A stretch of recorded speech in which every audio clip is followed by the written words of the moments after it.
That's what she should ask him about. She twiddles the end of her hair round her fingers.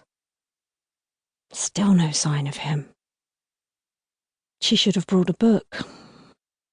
Her legs are getting tired and she knows she probably shouldn't sit on the floor. It looks grubby. The floor is made up of black and white checks, like a chessboard, but the white tiles are chewing gum grey, so she sort of squats on her haunches. "You all right, love?"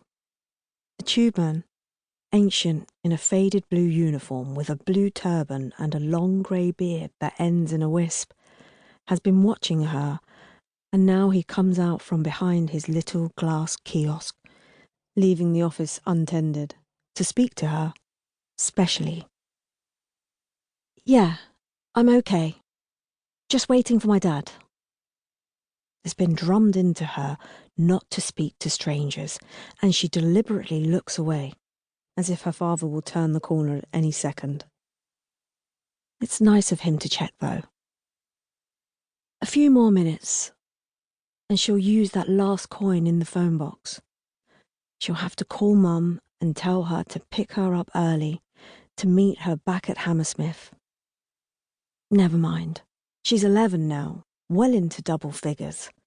Almost a teenager. She can deal with this. What is it that Mum always says? There's worse things happen at sea. She goes out onto the pavement, into the roar of the traffic, where the flyover meets the main road. There's a red phone box a few steps from the station. The door is heavy to push open, and inside it smells of wee and ashtrays. She has to stand up on tiptoe to reach the receiver. Around the edges of the phone box, cards have been stuffed into the glass panes and stuck onto the doors. Pictures of naked women, turning so their bums are high in the air, showing off their G-strings, not really smiling. Some of the cards are trampled on the ground, and she can't help standing on them, on their massive boobs, and feels bad. The receiver is so heavy too, like a brick, and damp from other people's breath. And she steadies herself with one hand, though she doesn't want to touch anything in this phone booth.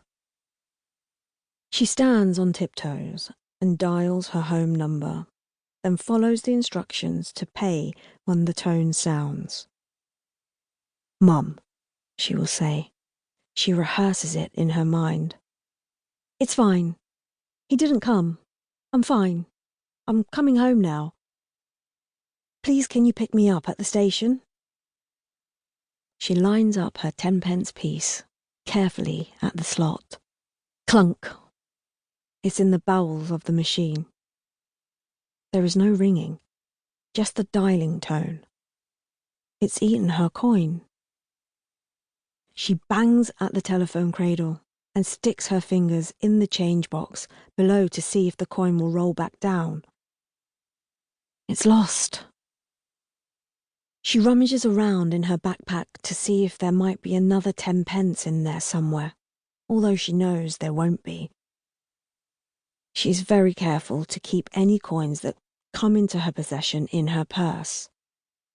The only other things in her bag are an apple, slightly brown, and an old copy of Smash Hits, which she's read about 7 times, and which has crinkled up. She'd better go back on the tube to Hammersmith, and then she'll find her way back from the station to home. She's pretty sure she knows the way. The ticket in her hand has gone damp and bent, so she can only feed it through the barrier by smoothing it out in the palm of her hand, like one of those cracker gifts, a red fortune-telling fish. She has one at home. You have to smooth it out with your fingers and make it curl upwards to say yes, or arch backwards to say no, like a dying fish out of water, a shining, flapping thing. Still, she can't get this ticket straight.